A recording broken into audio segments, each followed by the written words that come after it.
Chers collègues, chers amis, bonjour.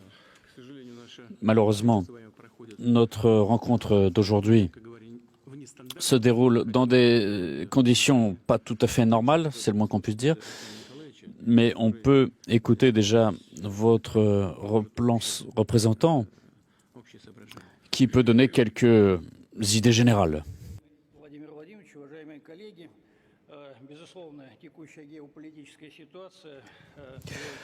Vu la situation géopolitique amène au fait que les milieux d'affaires russes seront obligés de travailler dans les conditions complexes compte tenu des restrictions de différentes natures. Mais tout d'abord, j'aimerais confirmer que non seulement l'État et l'économie dans l'ensemble ont déjà appris à faire face à la crise et les milieux d'affaires russes depuis 2014 ont appris à s'adapter au phénomène de crise et non seulement de s'adapter mais aussi résoudre les résolutions de développement. Et en plus, la pandémie du Covid-19 a donné des outils supplémentaires aux sociétés, à notre État, pour que nous puissions mener le dialogue avec le gouvernement russe, parce que nous avons élaboré dans l'ensemble des mesures anti-crise visant aussi à améliorer l'investissement et l'atmosphère d'investissement. Mais en même temps, nous comprenons très bien que de nouvelles sanctions seront beaucoup plus dures par rapport au passé et restrictions précédentes et ils vont toucher au secteur économique aussi, les industries de livraison aussi bien que pour l'approvisionnement des machines-outils. Et ça va concerner aussi les ressources nature, les composants et les chaînes de livraison puissent être bloquées, y compris les chaînes de transport. Et afin de faire face à toutes ces restrictions, les sociétés russes, aussi bien que les milieux d'affaires, seront obligés de travailler de façon encore plus intense pour assurer le fonctionnement ininterrompu de leur société sans permettre de réduire les emplois, la pénurie et aussi les sauts de prix, parce qu'il faudra aussi réaliser la politique de substitution aux importations et trouver et chercher de nouveaux partenaires. Mais il y a beaucoup de choses qui dépendent des activités opportunes de l'activité du gouvernement. Et en plus, il s'agit non seulement du fait qu'il faut faire du hedging, de la protection de ces crises pour réduire les conséquences et pour assurer le développement du pays vu le nouveau paquet de restrictions, parce que nous devons nous rappeler que nous devons réfléchir non seulement à ce qui se passe aujourd'hui et demain. Ce que M. Vladimir Poutine a déjà dit dans son allocution, et j'aimerais faire part de plusieurs réflexions en ce qui concerne les éventuelles décisions qui doivent être prises déjà dorénavant. À quel point est-ce que c'est possible dans la situation actuelle? J'aimerais assurer la prévisibilité des conditions des projets de grande échelle d'investissement, parce que sur cet axe, nous avons un dialogue intense avec le gouvernement russe et entre autres, nous sommes en train de finaliser les mécanismes et des accords qui favorisent l'investissement. Et je pense que d'ici un mois, nous allons finaliser ce travail avec le gouvernement russe, parce qu'il s'agit entre autres aussi d'appliquer ce qu'on appelle l'approche de formule, surtout dans les cas où des paramètres significatifs des projets en exécution changent et il faut prévoir des formules et d'approches spécifiques qui garantissent pas la stabilité sur tous les axes, mais qui rendent au moins ces conditions prévisibles, surtout dans les situations où les sanctions servent d'un trigger et influent sur le taux de change du rouble et le taux d'inflation. Et nous avons déjà discuté de cette approche avec vous, Monsieur Vladimir, dans le cadre du forum de la Chambre du commerce russe et avec le Premier ministre, M. Belosov, nous sommes en train d'envisager et nous pensons que nous pouvons utiliser la même politique sur d'autres éléments. Compte tenu du fait que les sanctions puissent faire prolonger les délais d'exécution des projets d'investissement, ou retarder leur début, nous proposons de prolonger la durée d'application des mécanismes de soutien, y compris les programmes d'investissement de différentes sociétés qui assurent aussi les projets régionaux, parce que ça pourrait augmenter la prévisibilité des conditions d'exécution de tous les projets d'investissement prévus de toutes les sociétés.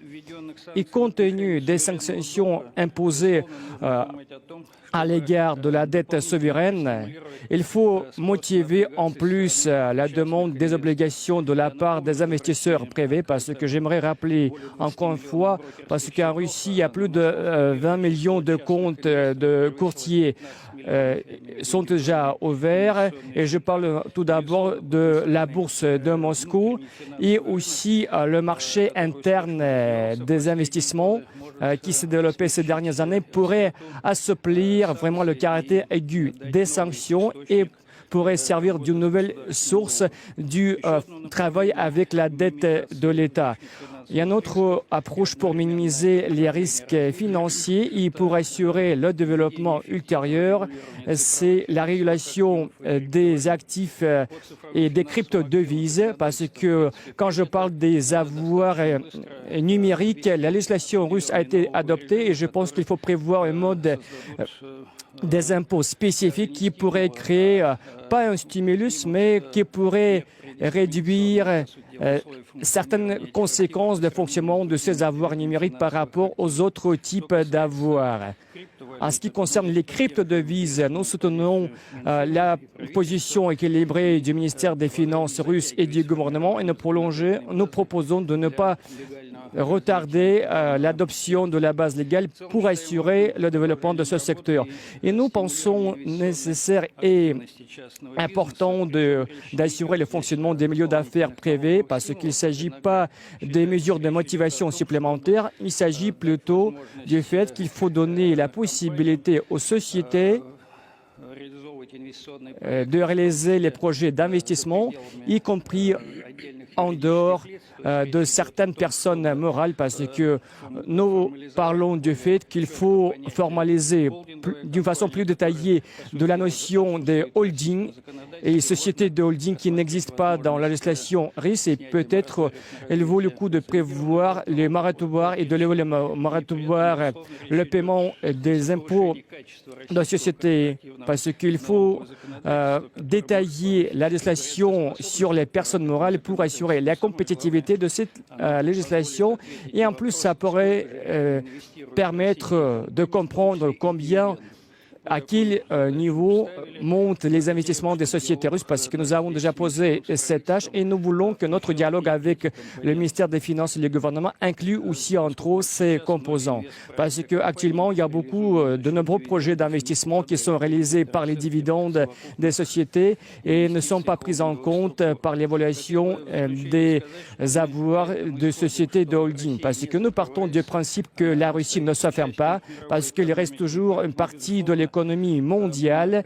Pour cette raison, nous ne refusons pas du tout les accords internationaux, y compris sur les axes clés de coopération, parce qu'il s'agit des problèmes liés aux hydrocarbures, problèmes de climat, et je pense que ce serait correct que nos partenaires à l'étranger comprennent que les projets dans le domaine du climat, ce n'est pas le domaine où des modes sévères des sanctions puissent être appliquées, parce que ça sert aux intérêts de toute l'humanité.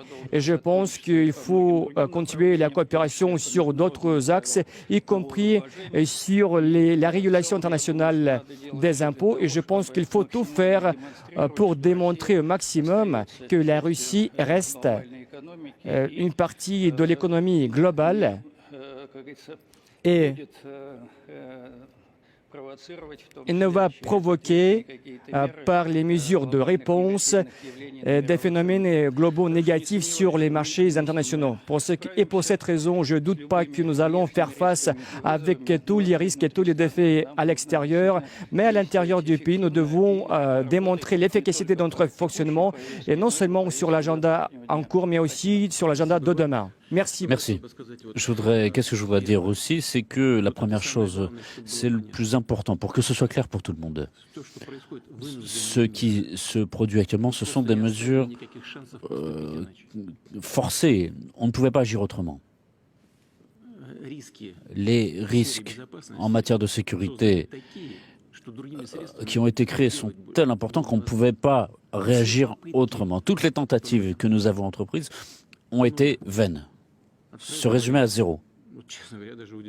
Je suis même étonné. On n'a pas bougé d'un seul millimètre sur aucune question. C'est la première chose. Encore une fois, je tiens à le souligner, c'était des mesures forcées. Il pouvait y avoir de tels risques pour nous parce que je ne sais pas comment notre pays aurait pu continuer à exister. Deuxièmement, nous comprenons tous dans quel monde nous vivons et nous comprenons bien quelles peuvent être les conséquences de la situation, notamment des sanctions. Néanmoins, ce que je vais dire est très important pour moi. Je veux réagir à ce qu'a dit le président de l'Union des entrepreneurs et industriels de Russie, M. Alexandre Chokhin. La Russie demeure une partie, un acteur du marché international, de l'économie internationale. Et tant que nous conservons cette partie, ça veut dire que nous ne voulons pas détruire le système dans lequel nous sommes une partie. Nous ne voulons pas porter de dommages au système de l'économie mondiale. Nous sommes impliqués dans ce marché.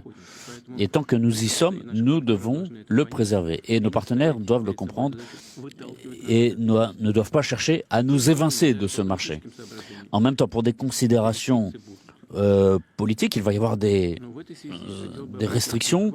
Et à cet égard, je tiens à attirer votre attention sur ce qui se produit en ce moment et travailler de façon solidaire avec le gouvernement pour trouver des instruments permettant de préserver les emplois, préserver l'activité industrielle, l'activité économique. De la part du gouvernement, du pouvoir dans son sens le plus large, notre objectif est d'assurer pour vous les conditions, vous donner plus de liberté.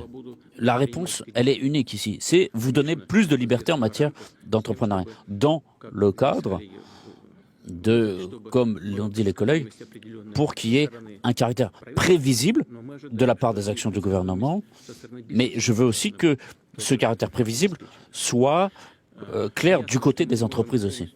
C'est clair qu'on ne peut pas pronostiquer tous les risques géopolitiques, mais en ce qui concerne l'activité économique, oui, vous êtes en droit d'exiger que le gouvernement vous assure une certaine prévisibilité et une certaine stabilité. Et le plus important, c'est qu'il faut qu'on soit en contact permanent, réagir immédiatement aux différents éléments et corriger notre travail, le travail que nous menons ensemble. Je tiens à vous remercier pour le travail que vous avez fait jusqu'à présent, dans des conditions assez difficiles, et j'espère que nous allons continuer dorénavant dans les nouvelles conditions, en tout cas à cette étape, travailler de façon toujours aussi solidaire et non moins efficace.